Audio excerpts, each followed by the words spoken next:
Well, while we wait for Brian, I will call for public participation. Hearing none, I will close that agenda item. Excellent. All right, I'll start off, at least for Bill's benefit, and Brian kind of already knows a little bit. But so one of the things again that I was hoping to do here is great. You know, we're a volunteer board. Everyone's time is scarce. We often jump right into meetings with department heads to get right at it. Given some of the complexities the school's dealing with in particular, though the whole town is, I thought it made sense to list at least realize our time with the department head is finite. The school committee process is ongoing. There's a lot of questions being asked, many different resources upon which we can draw insight. Do we want to plan out? Do we want to challenge what we've done in the past, which is about 2 subcommittee meetings with the department before going to FinCom? There's the timing of, oh, there's Brian. Fantastic. Welcome, sir. Good to see you. Sorry, I'm tardy, guys. Had a meeting go long. Yeah, no doubt. So I was only just kind of reorienting the point of me already done public participation. So I was thinking, just because time is tight, the complexities of what the schools are dealing with, instead of jumping right into meetings with the department head, does it make sense to challenge the way we've done things a bit in the past? You know, about 2 to 3 meetings pre-vote meeting. The timing of Doug's invitation, some of which we talked about in last night's meeting. So I just thought, hey, it probably makes sense for us to, let's just talk first. It'll prevent me from going down intellectual rabbit holes in the meeting, if I'm being honest with you both, with you three. So that's the only reason I thought it would be smart for us to meet unilaterally before we get into it. Yeah. I don't think anything will keep you from those holes, my friend. I know that's offered in the best way possible. With love, with love. Fully felt. Yeah, exactly, Bill. Yeah, so Bill, your practical examples, you know, the moment special ed comes up, whether they're hiring, deferring, having human talent identification challenges, like we've gone down some real ultra details, and to a point Jim and I have discussed, you know, what are big 4 buckets? Can they just give us the big 4 buckets and track those year over year? Because it goes from super high theoretical to way down deep into the you know, what Greenwood's spending on Post-it notes. So it's all of that augurs to me that let's talk about what we think are the issues. I mentioned some of them last night. I think parents have a perspective given what we're seeing on service delivery throughout the past few months. Capital is an issue, whatever. But you know, let's presume our time's finite. Doug's dealing with quite a bit. So how do we do it? Not that we have to sketch out or script anything, but I just thought, you know, a coalescing might accrue to our benefit. So I'll stop there and just mention, you know, one of the things that came up in the meeting yesterday was the need to go to the stabilization fund for special ed. So that's one thing I think we're going to get right to, and Dan Sherman rightly pointed to it last evening as well. So Yeah. Do we, I'm sorry, go ahead. No, go ahead, Brian. I was just going to say, so do we know that they're going to dive into it? I mean, did they say explicitly we need to dive into it? Yeah, it's strong tracking in that direction. It looks like the out of placement medical fragile issue, though that's a perennial issue, has been exacerbated in the current period. So the known unknown is that it's still an issue, and it's just an nth degree higher in the COVID period. So yep. We didn't get into the details of what the drivers were and all some of the things we've dealt with in the past, but he just mentioned at a high level, hey, brief your team that this is one of them. So Bill, they meet, he meets once a week or once every other week with his finance and facilities subcommittee, he being Doug. And we invite ourselves, he invites us to those meetings, Friday morning, 7:30, 8 o'clock, it escapes me, but they have these meetings, right, Gerard? Correct. You popped on yesterday, I think it was. Just as part of budget prep specifically? No, so they do this like all year long, Yeah, or part of regular school committee governance. Yeah, school committee governance. So we pop in as liaison, you know, this time of year. You know, Peter and I and you know, the 4 of us, without you, we were on the committee the last few years. We made it to several meetings last year. You know, I want to talk 3, 4, I don't even know exactly, but they're not always fruitful. They have their own meeting, and we listen, and it goes an hour and a half, and we pop out and go to work. So they have a framework, just so you know, right? So it isn't like you get the police budget and you go meet with the chief like you did. So there is a little buildup with the schools, and they've offered that. Years ago, the liaison would go to all the school committee meetings and do this and do that, and you can talk about all the history you want. But anyway, that's how it ran in the past, and Dan would tell you all of that. Be that as it may, we sometimes do get into weeds when we want the facts, and there's a couple of representatives from the school committee there, and Doug Lyons, and then the financial girl, what's her name? Christine Bufagna. Christine, thank you. And it's sometimes helpful and it's sometimes not, and we push and pull, and that's kind of the framework. So that's what happens, I believe. Yep. And that's going to continue to happen. The question is, they provide this book at the end of each cycle. It's a 50-page book, well done, gives their a lot of their stuff in it.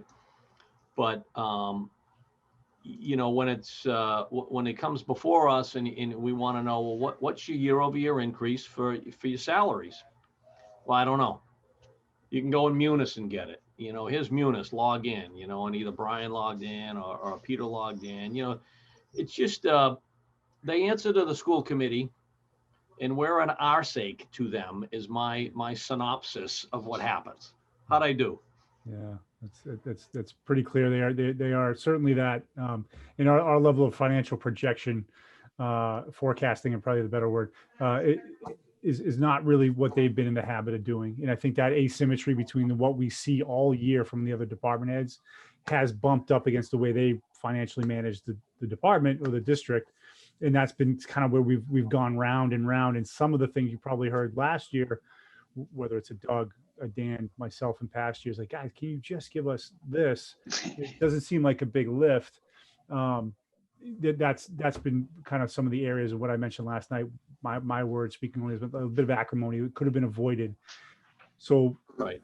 My presumption that kind of briefly, Jim, before this was let's invite folks to be a bit more active, so they can have their say earlier. Well, I don't think we've done that explicitly in the recent past. I don't know, Brian, if you did that when you were chair of this committee, but like that to me is like necessary minimum. And then guys on FinCom, you really probably should spend some time if you have really deep operational questions, which I think might pervade this year because of the, remote learning and all the judgment choices that had to be made.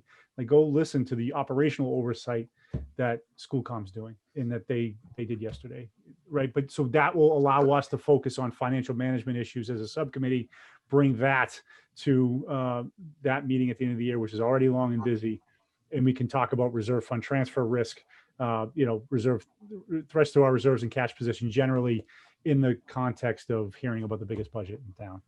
Like, so that's kind of the way Jim lined it up, is kind of why I thought we should do this initially. It is fascinating how it seems like they should for their own purposes be able to say, here's what salaries are, but there's always some sub thing that that doesn't take this into account, and that's the other piece that we don't put in there. We put it in this other bucket, and we have trouble understanding that. Yeah, well, again, one man's opinion, but the line item autonomy gives them that ability to view things in a very macro sense, and probably removes the need for such discipline. Just my guess, Yeah, I mean, my desire, as I said to Gerard yesterday, we talked, take the police budget, at the beginning of the police budget, professional services, there's 4 buckets. I just want to see 4 buckets with a Y over Y. That's all I want. Save the 40-page book for at some point, this is who we are. We're not even part-time, we're Saturday mornings and Sunday afternoons. Can you give us that? And I'm not, I have no problem, and I think that's something we should continue to ask for, in whatever fashion they choose. And I haven't done my homework yet, but I saw something very close to that last year, and I have all of that information that I want to sit down and get on the dining room table and really look through, because somewhere in some book on some page, I saw something pretty good. Yeah. But, I don't want, I like going to Munis. I like goofing around in there, but I'm not going in Munis to get an answer that I'm trying to ask of them. Yeah. And why doesn't the school committee ask the same goddamn thing? So anyway, be that as it. So Just the gently remind email, everyone this session is being recorded. yep. So the email that Pete sent around it last year, where he shows his own accounting of Yeah. salaries, right? Mhm. And Yeah. stipends, and then the total. Mhm. And was he able to get that to map to what the way they think about it, or like was that verified or not? I don't think it was verified. Obviously, he took it from their data, pushed and pulled and brought it into something that was able to try to frame just that statement, Yeah. between the stipends and the add-ons and the coaching and all that stuff. Right. Yeah. So this came up yesterday and certainly came up last year. It's a term that Bill's going to need to be proficient with is, they do think about things in terms of their DESI categorization, whereas we think about things by some more natural cost drivers or decisions that the school committee and the district district administration need to make. But like DESI thinks about it on service or categorization. I think that's my view of it. So that might be part of it, Brian. So we've been trying, and Pete did yeoman's work, trying to get it into a more intelligible, or at least consistent the way we think about things way. We spent a lot of time on that recalibration. That plus, and I'm sorry. And to that point, I don't think that they're trying to hide anything from us. I think genuinely the way that they think about it is just as you said. It's how DESI tells them to do it. Yeah. Yeah. And so that's how they think about it. Right. And then we know the personal services element because of the CBA outcomes in the headline number, which I think you'll find in that 3 scenario thing I talked about that Christine put together. They do put it in headline for us this year with some justification. So that I think those 2 things are exactly right, Brian, is like they don't have to worry so much about year on year because they know we already know at a macro level that's the big driver. I've been saying this for years. Doug said it. Doug Butler said it last year's or in our last meeting. Everything else is academic. It's all salaries. The rest are plug numbers. Even in the 11.7 year, it was just about salaries. And that was my biggest concern then. I'm like, why are we talking about, the curriculum number was nothing relative. It's what you do every couple of years at collective bargaining. That's all that really matters here. Right. And if you look back on the forensics, so they didn't give us good data in the beginning because they were still in negotiations, because he hadn't worked with school committee, whatever. So I just think this year we can ask, and we should be expected to receive, like you say, CBA is clear. Put the people in the tracks, put the people in the bucket, get us a number that's a 90% efficient number, something that's you trust. It doesn't have to be exact for this first pass, right? We want some order of magnitude, right? And buying more paper or less paper, not relevant, right, to the budget, just not there. Yeah, I just want to hasten to add one other point that came out of yesterday that I try to inject. It's like, guys, because I think they were a little frustrated that they thought they had good alignment with us, the subcommittee, going into the 2 respective meetings. I would say that was true, but I asked them, hey, remember, we do budgets all at once at the end of the year because it's our duty to step back, think about full budgetary impact. So we're asking, as soon as we hear you, we're asking Steve, can we handle a budget reserve fund transfer of X amount if they go over? Does this fit into the whole thing? And we're the only oversight board in town that does that. So if it sounds like we're hedging all the way through because we can't commit to finance committee endorsements because it's one huge piece of a pie. So I tried to get them thinking that way yesterday. It's like, guys, great on the merits and the strategic value. Town meeting will weigh in on that with our advice, but we can't give you a golden seal of approval because it's all about how everything comes together in the end. And that's kind of a big perspective shift. I asked them just to consider, and maybe we need to do a better job of signaling up front that that's continually what we have to do. And that's where, Doug, Joanne, everyone else on the committee needs to do. So I just throw that out. Yesterday, you were on the call yesterday with that bigger group that you mentioned then? Yeah, so I joined as sort of liaison role because if we all joined, then we trip the open meeting law and have to post a separate thing. But which I'm not so sure that's always the case as long as we're not deliberating, but there was an expectation I'd participate, so it would have looked like deliberation. Anyway, so yes, it was members of the school committee subcommittee. So Susie Vea, Tom Markham, Amy Purcell, Christine Bufania, and Doug. And there was one other person whose name I didn't catch, who I think is from the administration. So that's typically the group that comes and they talk about facilities issue. Oh, Bob Shirley from facilities was there too. So they talked about school facility issues and then budget issues, kind of in two big buckets.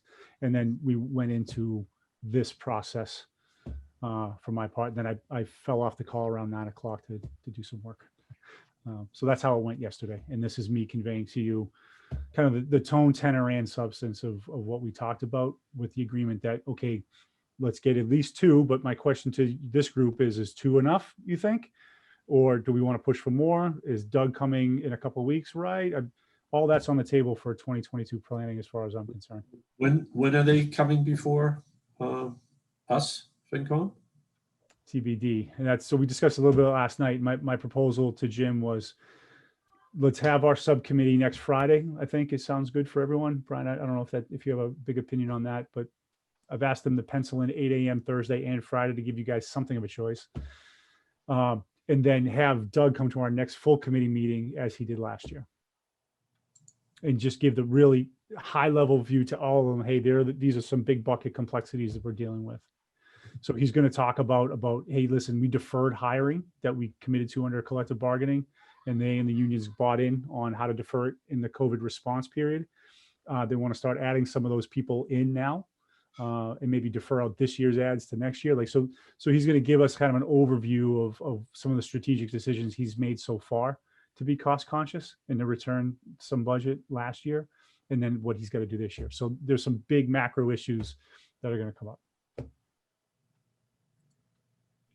In case you're wondering, I'm trying to set a record for use of macro in a finance committee meeting. So. So this write-up, excuse me, Brian, interrupt. This write-up came from them yesterday as their framework that they're they're working with. Very much P&T, not ready for public or prime time, but it's a sketch on how they're thinking about it and how they're going to frame. They're going to go through all the normal public feedback, surveys, bunch of forums, school committee hearings, obviously. But this is the way they're seeing the world unfold based on pending guidance, be it federal or state, DESE, whomever, district feedback, and the inertia of collective bargaining agreements and stuff like that. So to that point, though, will any of this be recoverable through, CARES Act or anything like that? Excellent question. So that they spent quite a bit of time talking about their mindset being, okay, we had substantial support.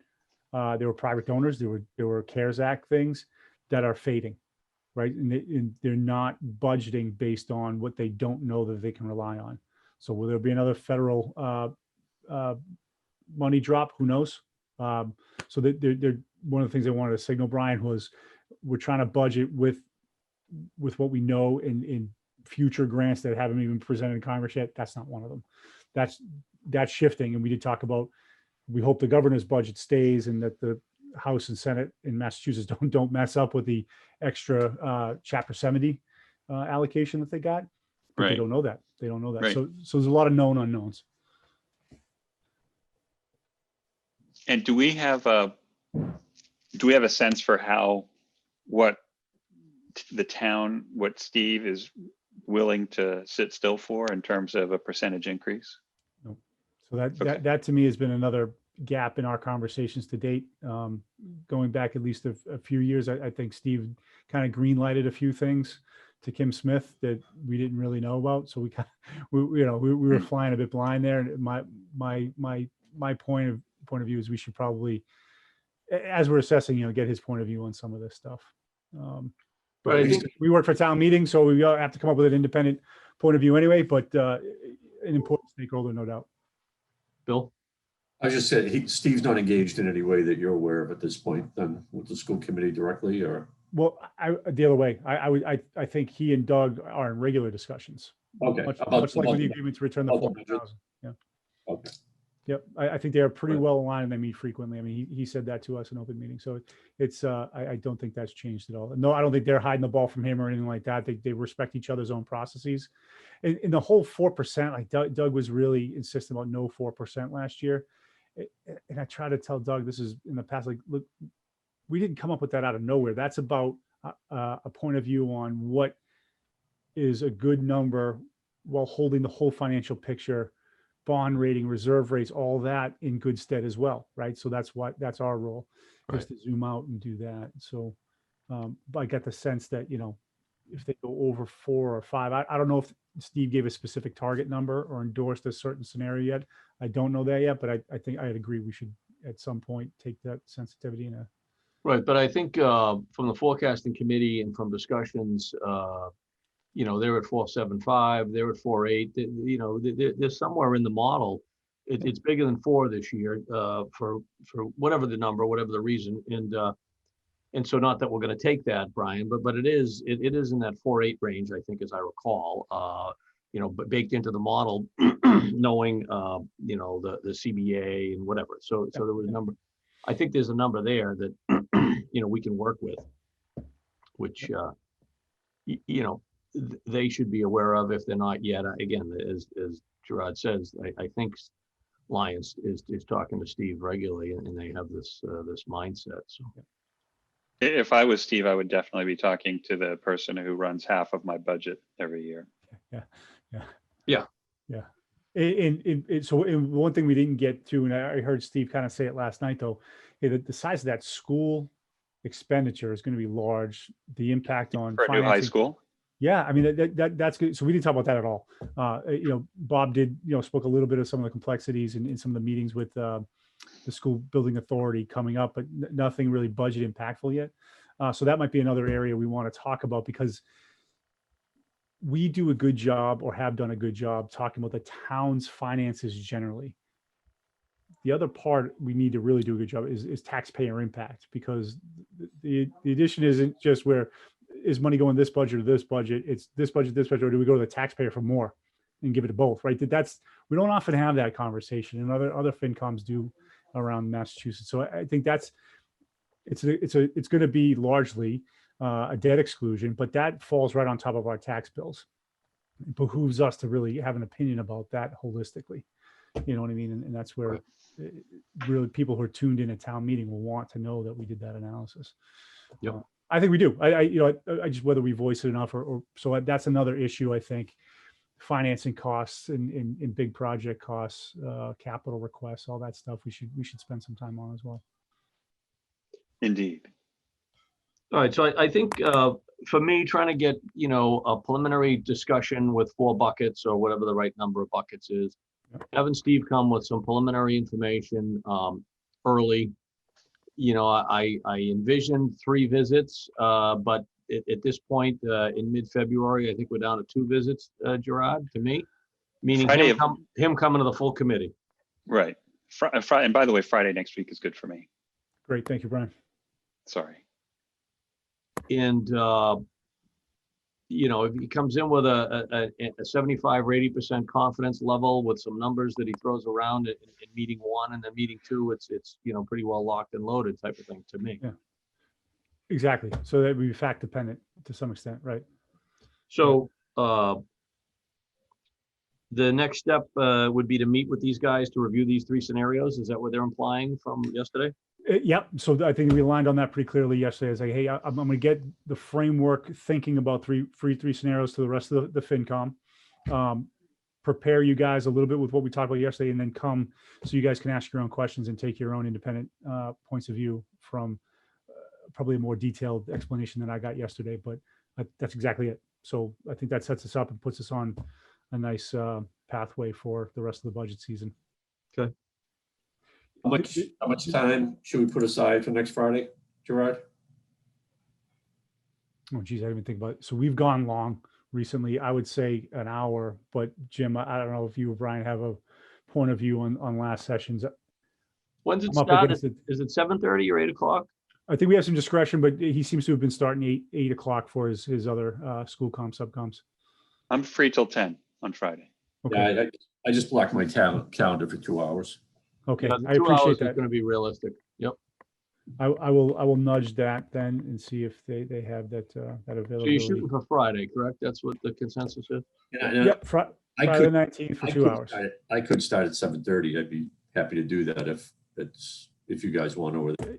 Yeah, That I would mean, be optimal for me too. yeah, Yeah. in years past, Bill, it was face to face and I was always, pining for 7:30 as well, let's get there, let's do it. If we go to work, we go to work, whatever we're doing. So, but it seemed to be an 8 o'clock thing, as Gerard said. So it is Okay. what it is. Not married to it, that's me throwing it out just based on what he'd been doing for his other Zoom calls, just trying to be, because it is a vacation week. I don't know if that matters for the stakeholders here.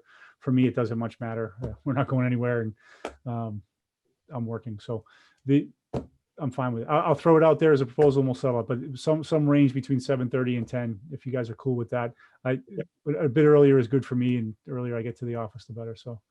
But you mean you guys aren't going to the Bahamas that week? Like,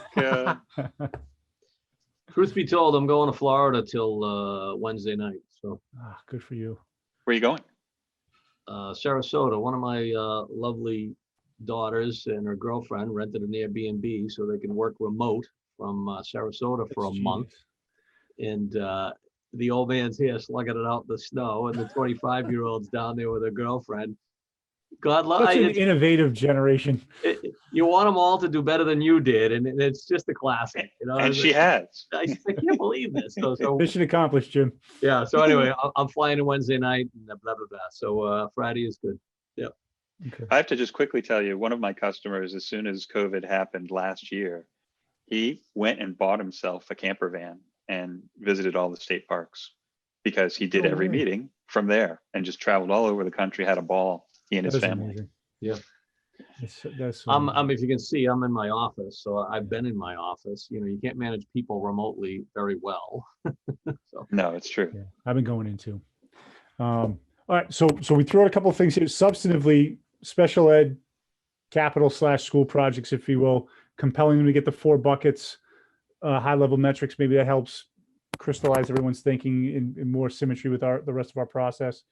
Brian's affirmed availability. Any other subject matters? And again, I don't think we're beholden to this, but at least strategically, we 4 are a little bit agreed on where we should spend our time. Also, I sent out that appeal to the committee last night. If you have thoughts or concerns, send them to me. I don't know how much is going to come in.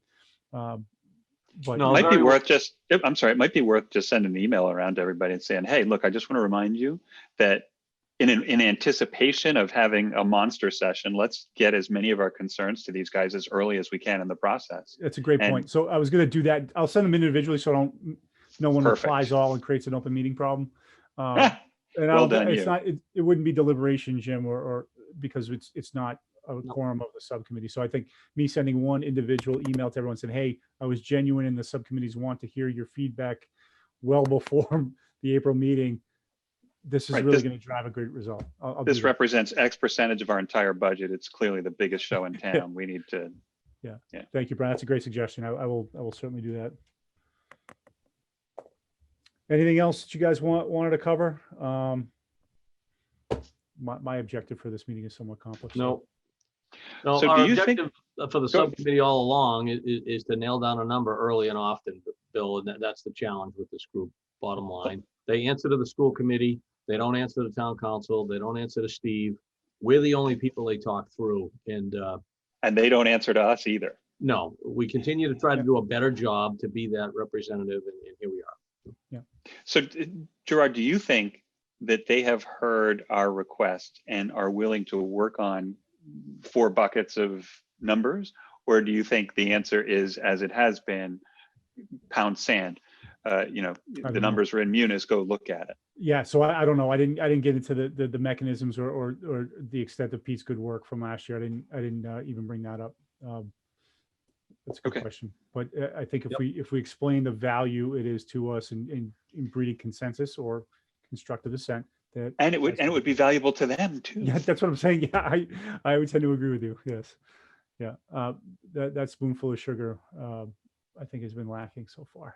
So that's good. But I did explain. Hey, a lot of what Brian, Jim, Bill, and I are going to explain is to help prevent the stylistic issues that happened last year, which are, as me as the one of the budget hawks of the committee. Like I was even like, God, last night that should have been so avoidable last year. So, anyway, that's the goal. I think we'll get there both in form and substance. Okay. Awesome. Thank you. All right, great. Thank you guys. I appreciate the time. Absolutely.